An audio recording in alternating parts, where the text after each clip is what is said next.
Tonight. Yes, correct, yes.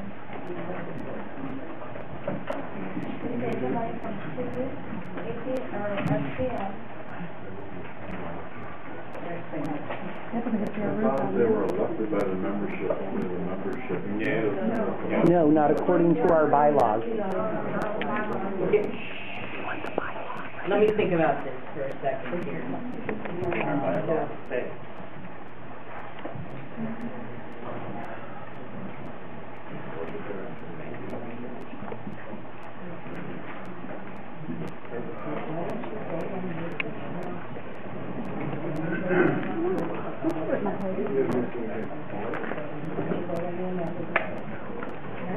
Okay, so let's take a vote on this, on the amendment that was made by Tammy.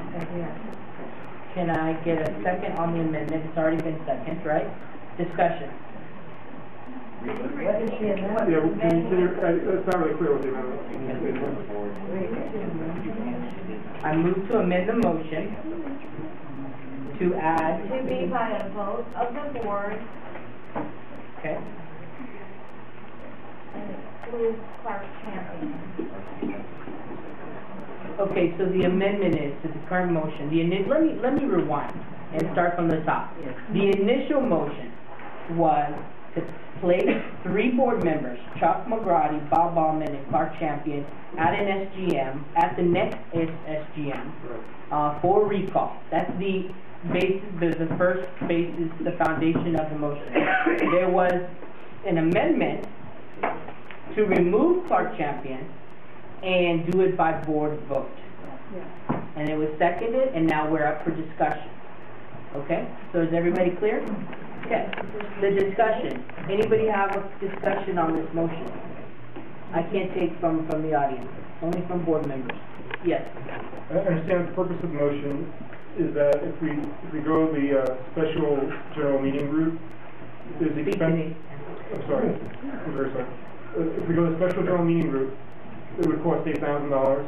And then if anyone happens to be voted off the board, then there would have to, the bylaws say you have to have another special election, pretty much immediately, 30 days later, to have people voted to take those people to take that position in. So basically, we would be requiring at least one, and maybe 2 special general meetings, which would cost $16,000 if we got to that. So this is, I believe, the purpose of the motion is to save that expense to the association and to take the responsibility for making that decision ourselves instead of putting it to the membership. Chuck?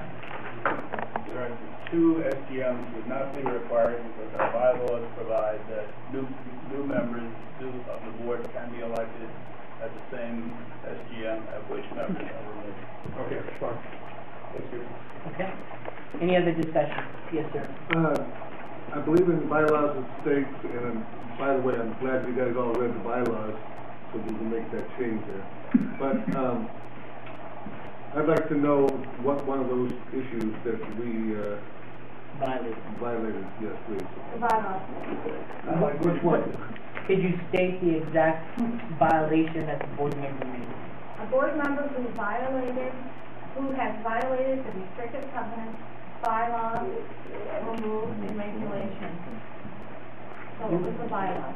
Which one? Which one? RCW, or Article 3, Section 5. 50%.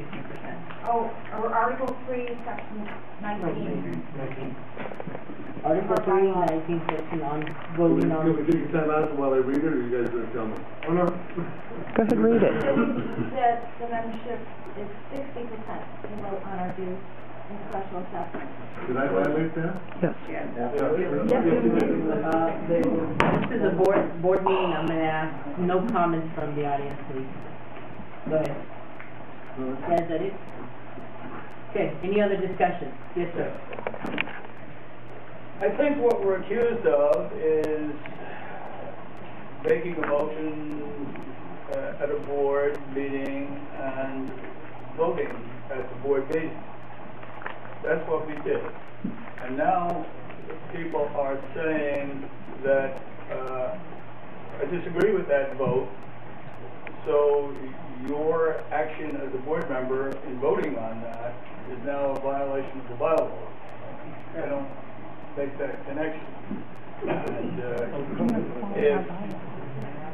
what you're coming up to saying, if I want to summarize the whole thing, is, okay guys, you gotta vote my way. If you don't vote my way, we're gonna vote you off the board. And we're gonna vote you off the board because we think that what you voted for is in violation of a bylaw. It's not that I personally violated a bylaw, I voted for an action. And that to me is a way of solidifying political control over this board, and it is a way of saying to anybody who ever wants to run for this board in the future, damn it,